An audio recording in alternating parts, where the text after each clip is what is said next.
Artıq ölkəmizdə çimərlik mövsümünə, turizm mövsümünə start verilib. Görəsən Sovet dövründə səs-küylü olan Nabran, məşhur Nabran indi hansı vəziyyətdədir? Xaçmaz ərazisində yerləşən Nabran hansı vəziyyətdədir? Yolumuzu ilk öncə saldıq.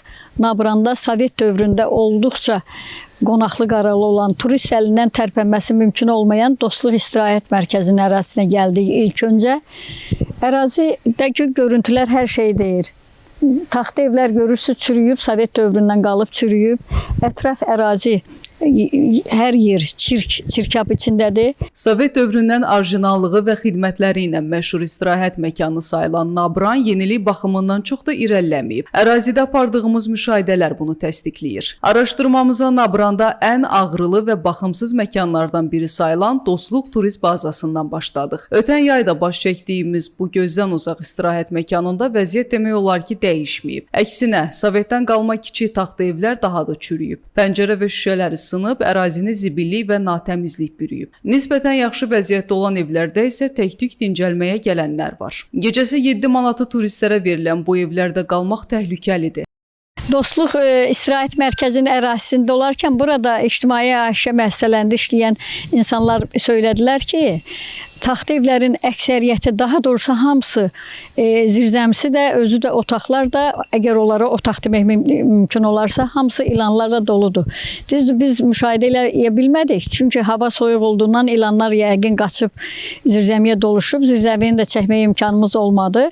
Amma görün Nabranın məşhur dostluğu, ümumiyyətlə Azərbaycan Həmkarlar İttifaqı Konfederasiyasının məşhur dostluğu hansı günə qalıb? İlanların məskəninə çevrilib. Çox təəssüf.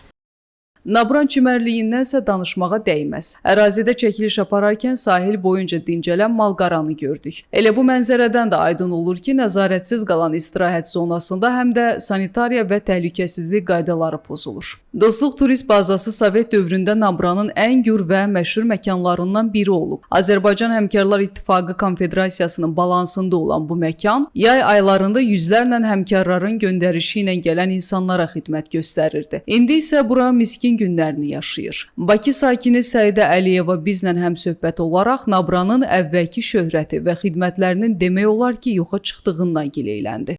Здесь очень неаккуратно все, везде мусор валяется. Hər şey səliqəsizdir. Hər yerdə zibil, kanalizasiya və su problemləri var. Dənizimiz və çimərliklər çox pis vəziyyətdədir. Hər yerə zibil atılır. İnfrastruktur yoxdur. Halbuki burada çox gözəl kükürtlü su var. Onu turizm üçün istifadə edə bilərdik. Bu suda çoxlu kükürt, müxtəlif maqnezium, bir çox vitaminlər və elementlər mövcuddur. Mədə-bağırsaq sistemi, sinir və ümumilikdə insan sağlamlığı üçün çox faydalıdır. Təəssüf ki, ya yerə axıdılır, ya da borularla harasa daşınır. Hara daşındığı bilinmir. Üstəlik bulaqlar da bağlanıb. В ней серы много. Səidə Əliyeva əvvəlki şəraitdən də danışıb.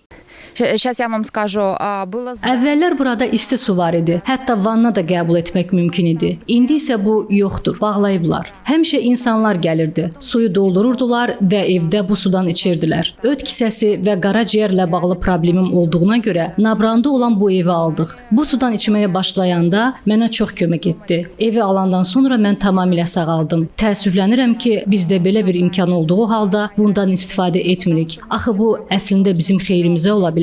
Nabrandakı antisanitariya vəziyyəti ilə bağlı Xaçmaz İcra Hakimiyyətinin başçısı Elnur Rızayev sorğumuza cavab olaraq bildirib ki, hələlik Nabrana investisiya qoyulması ilə bağlı məlumat yoxdur. O, yaxın gələcəkdə böyük layihələrin həyata keçiriləcəyinə ümid etdiyini də qeyd edib. Nabran ərazi nümayəndəsi Nəzakət İskəndərova isə sadəcə istirahət mərkəzlərində abadlıq və təmizlik işlərinin davam etdiyini vurğulayıb. Çimərliklərdə heyvan sürüsünün olmasına gəlincə isə o yerli cəmaatın bütün heyvanlarını satdığını, orada görünən heyvanlarınsa keçmiş məcburi köçkünlərin olduğunu deyib. Aytəkin Alxasta, Ayşən Rəhim, Sadiq Məmmədov, Bizim Media.